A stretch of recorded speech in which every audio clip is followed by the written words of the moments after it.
One असली परिवार। तो चलिए शुरू करते हैं नई कहानी। मेहता परिवार में डाइनिंग टेबल पर खाना लगाते ही मदन मेहता ने अनामिका की प्लेट में खाना रखते हुए कहा, शायद ये हमारा आखिरी दिन होगा एक साथ। मुझे भरोसा ही नहीं हो रहा है कि तुम्हारे बायोलॉजिकल पेरेंट्स तुम्हें इतनी जल्दी अपने साथ वापस ले जाना चाहते हैं।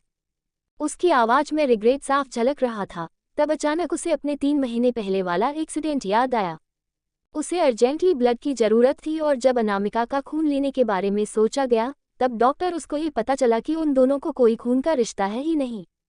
इस न्यूज़ ने पूरी फैमिली को शॉक कर दिया। उस एक्सीडेंट से ठीक होने के बाद मदन मेहता ने अपनी असली बेटी जीविका मेहता को काफ़ी इफेक्ट लगाकर खुद ढूंढा और अनामिका जो उनकी बेटी है ही नहीं, इसलिए यह बात उन्होंने ऑनलाइन पोस्ट कर दी ताकि उसके बर्थ पेरेंट्स को खोजा जा सके।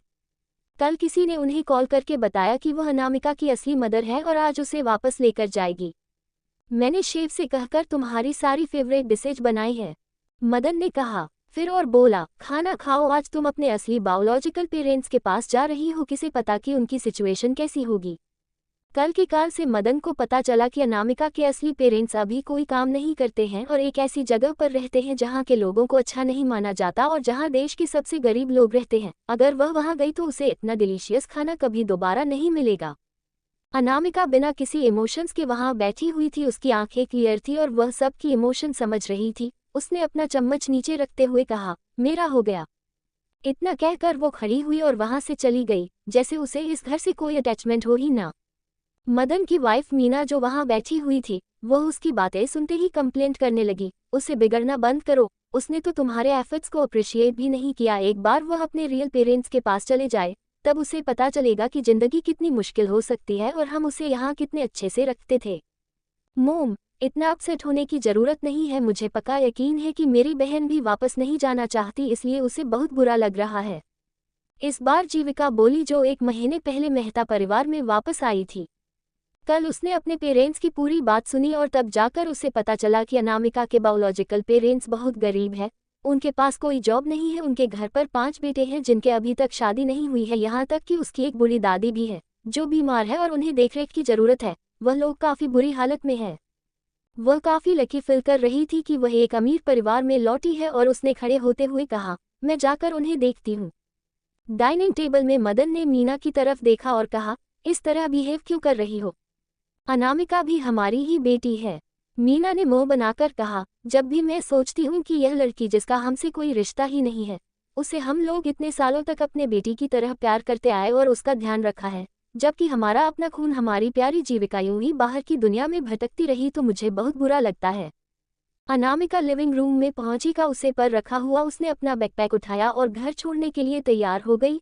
तभी जीविका ने उसके पीछे आते हुए कहा, अनामिका, समर्थ के साथ मेरी सगाई नवंबर में ही है, तुम आओगी ना? उसकी आंखें बहुत क्लियर थी मगर उसकी आवाज में एक अलग ही एरोगेंस और प्राइड नजर आ रहा था। सबको पता था कि मेहता परिवार और मल्होत्रा परिवार की बच्चों की शादी है। अगर मदन ने अपनी असली बेटी जीविका को नहीं ढूंढा होता तो अनामिका की सगाई समर्थ से हो रही होती। समर्थ बहुत अच्छा है, वह हमेशा मुझसे अच्छे से बिहेव करता है, मगर मेरे पेरेंट्स ने मुझे ढूंढा नहीं होता तो तुम्हारी ही सगाई उसे होती ना। ना बहन, इसके लिए तुम मुझसे गुस्सा तो नहीं होना? अनामिका ने कोल्डली हंसकर कहा, थैंक्स टू यू, यूजलेस इंसान को वह मिल गया जिसे वह बिलोंग करता है। एक्सक्यूज मी, क्या? मैं वैसे ही प्लान कर चुकी थी कि मैं उसे कचरे की तरह बाहर फेंक दूंगी, मगर मैंने उम्मीद नहीं की थी कि मेरे छोटे ही कोई आ जाएगा उसे कचरे को उठाने के लिए। अनामिका बोली, तुम्हें तो मैं। जीविका अपना गुस्से से कंट्रोल खोने ही वाली थी, लेकिन जैसे ही उसने किसी को उसे तरफ आते हुए देखा वह एक डरे हुए मासूम खरगोश की तरह बन गई और लाल आंखों से अनामिका को देखने लगी। ठीक उसी वक्त मीना लिविंग रूम में आई और यह सीन देखते ही उसने गुस्से में चलते हुए कहा, अनामिका, तुम्हारी हिम्मत कैसे हुई अपनी बहन से कर बात करने की? क्या तुम्हारे दिमाग खराब हो गया है? मेरा दिमाग खराब हो गया है? अनामिका ने हंसते हुए कहा, मुझे तो लगा था कि जिसका दिमाग खराब हुआ है वह आप है, और न सिर्फ आपका दिमाग खराब है बल्कि आप आंधी भी हैं। आपको शायद हॉस्पिटल जाकर अपनी आंखों का चेकअप करवाना चाहिए। अनामिका ने अपनी मन ही मन सोचा, दो फेस वाली लड़की के साथ 1 महीने से रह रही है और फिर भी उसके असली रंग नहीं दिखाई दिए। सच में उसकी आंखें खराब हो गई है। मीना गुस्से में कांप रही थी। अनामिका, मैं अपना फेवरेट नेकलेस जो मेरे पेरेंट्स ने मुझे दिया था वह तुम्हें देना चाहती थी। आफ्टर ऑल हम बहनें हैं, अब जब हम अलग हो रहे हैं तो किसे पता कि हम दोनों एक दूसरे से मिलेंगे या फिर नहीं। जीविका ने पुरानी बातें भूलने का नाटक किया और आगे दौड़कर अनामिका को पकड़ने ही वाली थी, लेकिन उसका हाथ अनामिका के बैकपैक पर लग गया और अगले ही सेकंड कुछ ऐसा हुआ जिसकी उम्मीद किसी को नहीं थी। एक रूबी नेकलेस अनामिका के बैकपैक से गिरा। सबने क्या देखा, किसी को अपनी आंखों पर भरोसा नहीं हुआ। जीविका ने अपना मुंह कवर करके हैरान होने का नाटक करते हुए कहा, ऐसा कैसे हो सकता है? जो रूबी नेकलेस मैं अपनी बहन को देना चाहती थी वह ऑलरेडी तुम्हारे बैग में क्या कर रहा है? ये देखकर अनामिका का चेहरे पर एक डेविल स्माइल आ गई।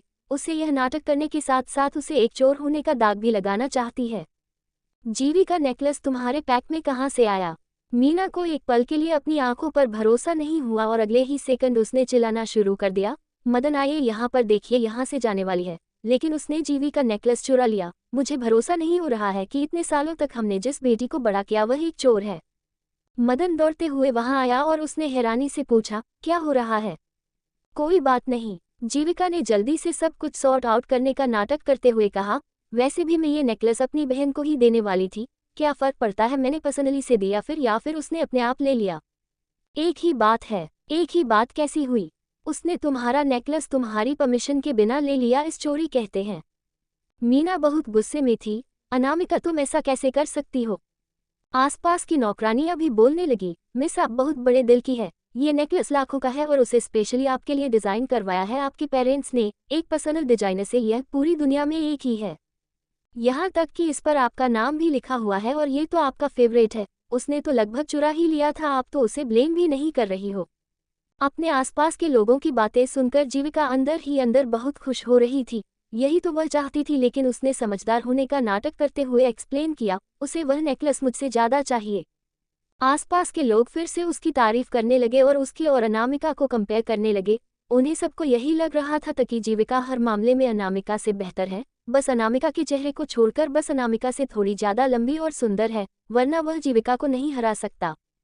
मीना ने जीविका के हाथ से वह नेकलेस लिया और बोली, तुम बहुत भोली हो मेरी बच्ची। जैसे ही वह अपनी फैमिली के पास वापस जाएगी, वो लोग बहुत गरीब है, वह सब कुछ उसके पैसे ले लेंगे। अगर तुम ऐसे 10 नेकलेस उसे दोगी तो वह फिर भी सेटिस्फाई नहीं होंगे। इतना कहकर मीना ने घूरकर अनामिका को देखा और बोली, हमने तुम्हें बड़ा करने में अपना बेस्ट दिया है, ये नेकलेस जीवी के लिए गिफ्ट है, इसे छीनने के बारे में सोचना भी नहीं। मैं पुलिस को बुलाऊं, उससे पहले ही निकल जाओ यहाँ से। मॉम, जीविका ने बीच कुदत हुए कहा, अनामिका के पेरेंट्स के पास जॉब नहीं है और उसके 5 भाई हैं जिनके अभी तक शादी नहीं हुई और एक बूढ़ी दादी माँ जिनका ध्यान रखना है। इस नेकलेस को बेचकर उसे कुछ पैसे मिल जाएंगे, उसे मुझसे ज्यादा इसकी जरूरत है। उसकी दरिया दिल्ली देखकर सारी नौकरानियां इमोशनल हो गई। वह किस तरह की अच्छी और काइट हेडेड लड़की है। मॉम, जब आपने ये नेकलेस मुझे दे दिया है तो मुझे पूरा हक है ये डिसाइड करने का कि मुझे इसके साथ क्या करना है। जीविका ने मीना के हाथ से नेकलेस लिया और अनामिका के सामने रखा जैसे वह कोई खजाना हो। अनामिका, इसे ले लो, मैं तुम्हें चोरी करने के लिए ब्लेम नहीं करूंगी, वैसे भी ये तुम्हारा ही था। अनामिका ने अपनी नज़र उठाकर सामने खड़ी 2 चेहरे वाली लड़की को देखा। वह काफी ध्यान से जीविका को देख रही थी, जो काफी बेवकूफ थी, इस तरह की छोटी मोटी और की हरकतें करके उसे फंसाने की कोशिश कर रही है। क्या उसे फंसाने के लिए उसके पास कोई और बेहतर और स्मार्ट आइडिया नहीं था? बहन, मैं मॉम को पकड़ते रखती हूँ, तुम यहाँ से चली जाओ। अनामिका हल्के से मुस्कुराए, उसकी वह गहरी आंखें सब कुछ देख रही थी। जीविका को हमेशा अनामिका की इस डेविल स्माइल से डर लगता था। अनामिका का एटीट्यूड स्टेटस ऐसे जैसे वह सब कुछ कंट्रोल कर सकती है और उसके एटीट्यूड की वजह से ही काफी लोग अनामिका से डर जाते थे और थोड़े गिल्टी भी। अनामिका अपने वह नेकलेस लिया और हल्के से मुस्कुराई। इतना चिप रूबी नेकलेस, उसे कोई फर्क नहीं पड़ता किस तरह की सस्ती दुकान से लिया गया है, ये सिर्फ कुछ लाख रुपए, उसकी नजरों में वह वर्थलेस था। जैसे ही सबको लगा कि अनामिका वह नेकलेस ले लेगी, अगले सेकंड अनामिका ने बगल में पड़े हुए कचरे के डब्बे में डायरेक्ट उस नेकलेस को फेंक दिया। उसका एक्शन इतने फास्ट थे और स्विफ्ट थे कि उसने एक भी सेकंड वेस्ट नहीं किया। सब लोग हैरान हो गए। थोड़ी देर शॉक रहने के बाद मीना चिल्लाई, अनामिका, तुम कर क्या रही हो? ये तुम्हारी बहन का सबसे महंगा नेकलेस था, उसने तुम्हें दिया और तुमने इसी तरह फेंक दिया। क्या जीविका ने मुझे नेकलेस दिया तो मैं उसके साथ कुछ भी कर सकती हूँ? यही तो आपकी प्यारी मासूम बेटी ने अभी कहा। अनामिका ने एक मजाक उड़ाने वाली स्माइल के साथ कहा, आप लोगों ने इतने साल में कुछ भी किया है वह अपने साथ में नहीं लेकर जा रही हूँ। वह अपने साथ इस तरह के सस्ता नेकलेस क्यों लेकर जाना चाहिए? जो भी मैंने कपड़े पहने हैं और जो भी मेरे बैकपैक में सामान है वह मैंने खुद खरीद है। अनामिका की बातें सुनकर इग्नोर करेंगे मजाक में उड़ते हुए कहा, तुमने कहा कि यह सामान तुमने खुद खरीदा है। कितनी हंसी वाली बात है, तुम्हारे पैसे वही है ना जो तुम्हारे पेरेंट्स तुम्हें पॉकेट मनी के तौर पर देते थे। क्या मुझे एक नौकरानी को बताना होगा कि मैं पैसे कहाँ से कमाती थी? तुम नौकरानी हो जिसे इस परिवार ने हायर किया है, तो अपना काम करो। वह नौकरानी बहुत गुस्से में थी मगर कुछ बोल नहीं पाई। ठीक है फिर, मदन ने गहरी सांस छोड़ी और सिचुएशन को शांत करते हुए कहा, अनामिका टाइम हो गया है, चलो मैं तुम्हें बाहर छोड़ देता हूँ। इसकी कोई जरूरत नहीं है मिस्टर मेहता। अनामिका ने इस बार उसे मिस्टर मेहता कहा। ऑब्वियसली वह मेहता परिवार से दूरी बनाना चाहती थी।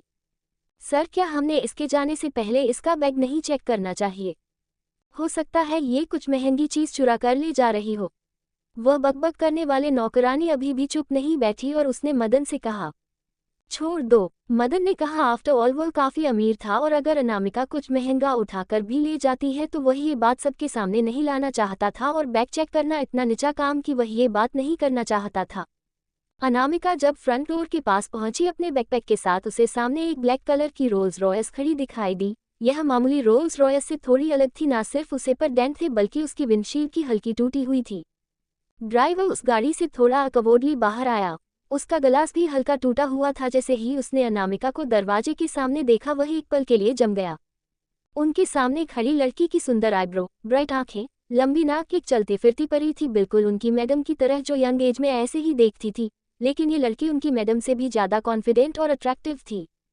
मिस, आई एम सॉरी, उस ड्राइवर ने जल्दी से अनामिका के पास पहुंचकर माफी मांगते हुए कहा, जब मैं आ रहा था तो मेरी गाड़ी का एक्सीडेंट ट्रक से हो गया और टाइम पर डोज न करने की वजह से यह गाड़ी की हालत हो गई है। मुझे डर था कि आपको ज़्यादा देर वेट करना है पर आप नाराज हो जाएंगी, इसलिए मैं घर जाकर गाड़ी बदल कर नहीं आया, मगर मैंने चेक किया है गाड़ी बिल्कुल ठीक है, बस उसके ऊपर से ही बुरी दिख रही है। उस ड्राइवर की बातों से काफ़ी कुछ रिवील हो गया। क्या ऐसा हो सकता है कि उसके पेरेंट्स अफवाह के अनुसार गरीब ना हो? वह लोग एक कार अफोर्ड कर सकते हैं। अगर वह गलती नहीं कर रही है तो ये कार एक कस्टमर रोल्स रॉयस है जो दुनिया में अपनी तरह की एक ही है और उसकी कीमत मिलियंस ऑफ डॉलर्स में है। अनामिका ने मुस्कुराकर पूछा, आपने मुझे मिस कहा? आप फैमिली की इकलौती बेटी है, आपकी 5 बड़े भाई हैं।